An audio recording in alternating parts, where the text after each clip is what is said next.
While arguing over President Reagan's 1981 tax cuts, Democrats claimed it would only benefit the rich. The Democrat Speaker of the House at the time, Tip O'Neill, called them royal tax cuts, because he claimed they favored the wealthiest Americans. What really happened was more than 14 million new jobs were created over 5 years, incomes grew by over 22% for the next 7 years, and the economy grew by over 3.5%, on average, for the rest of the decade. White House Press Secretary Sarah Huckabee Sanders remarks during a press briefing, October 31. On November 3, 2017, House Republicans unveiled a tax plan that aims to cut taxes on corporations and individuals. During a press briefing on October 31, White House Press Secretary Sarah Huckabee Sanders preempted Democrats' criticism of the plan as a giveaway to the rich, claiming that Democrats also criticized the first round of Reagan-era tax cuts back in 1981 on the same ground. Yet ultimately, according to Sanders, the cuts were a boon for the economy, creating millions of jobs and boosting incomes. The idea that Reagan-era tax cuts led to economic growth is still hotly debated by economists. Yet it's a well-tread talking point for the GOP, who are eager to reduce Americans' tax burden. In Sanders' retelling of the tax mythos, she cites specific numbers to support her claim. We set a high bar for fact-checking statements by White House press secretaries, and were tempted to let Sanders slide. But then a reader emailed and asked us to look into her figures. Whether or not Sanders' numbers add up, there's good reason to be leery of her cause and effect analysis. Let's take a look. The facts: on August 13, 1981, Ronald Reagan signed the Economy Recovery Tax Act of 1981 into law. A key feature of the law was a phased-in 23% cut in individual tax rates over 3 years, which brought the highest marginal tax rate down from 70% to 50%. Sanders said in the years following the U.S. gained 14 million jobs, incomes grew by over 22%, and gross domestic product, the broadest measure of the economy, grew by more than 3.5% on average. Her numbers are derived from personal income and GDP data from the Bureau of Economic Analysis and jobs data from the Bureau of Labor Statistics. According to BLS, in January 1982, the first year the tax cuts were in effect, there were roughly 90.5 million jobs, and by the same time 5 years later in 1987, that number had grown to 101 million. The gain in jobs is roughly 10.5 million, nearly 3.5 million short of Sanders' 14 million figure. Moving the parameters, however, changes the figures a bit.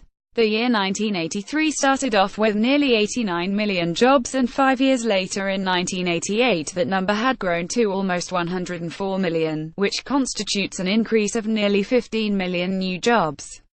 But the shift is little more than a sleight of hand. When Reagan took office in January 1980, the country was experiencing a mild economic recession. In 1981 the recession worsened, after a brief period of growth, and continued into 1982.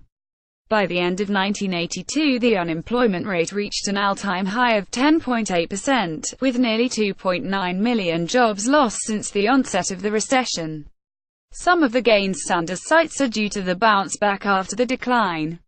With respect to GDP, 1984 is a significant year. According to data from the B, real GDP increased 3.6% on average between 1982 and 1989. But, notice in the chart below, in 1984 the GDP topped 7%, boosting the overall average. That figure, again, reflects recovery from a recession. Sanders also cites gains in incomes over the remainder of the decade as proof the tax cuts improved the economy, and once again 1984 is a significant number. Between 1982 and the close of the decade, personal incomes grew 28%. From 1983 to 1984 personal income spiked, increasing 7.3% in just 1 year. The numbers Sanders stated are a bit fuzzy, albeit generally in the ballpark. What is clear, though, is that 1983 and 1984 are skewing the data. What's going on? The US was recovering from an economic recession. Sanders' tax claim doesn't acknowledge this important fact. Yet it's a critical piece of the puzzle. The Federal Reserve, led by Chairman Paul Volcker, jacked up federal funds rate to 20% in 1980 and 1981 in order to curb inflation. Note that the timing is rather close to passage of the tax cut. It was set at 20% in May 1981, though to some extent the tight money policy of the Fed and the expansive fiscal policy of the Fed were at odds with each other. In 1981, federal interest rates soared to 19%, making it expensive to borrow money and tipping the country into a recession. By the end of 1982, the interest rate dropped to 9%. Low interest rates make it cheaper to borrow money, and economists generally tend to agree low rates have a stimulating effect on the economy as people are more likely to make investments to expand their business. Can all of the growth in the 80s be attributed to lowering interest rates? No, but it is a factor. Additionally, Reagan receives a lot of praise for lowering taxes, but his tax increases are often overlooked. Even before the 1981 tax cut took effect, under pressure from Congress, Reagan boosted taxes several times in 1982 with the Tax Equity and Fiscal Responsibility Act, again in 1983 with the Social Security Amendments, and in 1984 with the Deficit Reduction Act. Many of these tax increases aimed to increase federal tax revenue, after it declined following initial cuts. The Pinocchio test. Sanders suggests criticism that the GOP tax plan only benefits the rich are unfounded because when Reagan reduced taxes in 1981, the economy soared. But there are numerous problems with her cause and effect relationship. For one, it is impossible to pin economic gains to a single event. But more importantly, Sanders' analysis is incredibly myopic. Many of the gains Sanders cites can be attributed to economic recovery following the recession from 19,811,982 and Volcker's monetary policy. Additionally, over the course of his presidency, Reagan increased taxes several times. It would be more reasonable to consider the tax cuts in conjunction with a series of monetary policy interventions enacted during and prior to Reagan's administration. Yet Sanders gives Reagan all the credit. We wavered between 2 and 3 Pinocchios for Sanders, as the data points are mostly correct, but they are used in a misleading way. Ultimately, for citing numbers out of context, we award Sanders 2 Pinocchios.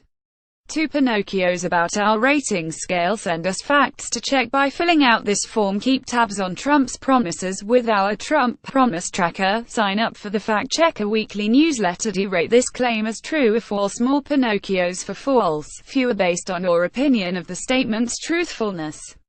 The check mark means you think the statement is true, not that you agree with the rating. We need to verify that you are an actual person. This is a non-scientific user poll. Results are not statistically valid and cannot be assumed to reflect the views of Washington Post users as a group or the general population.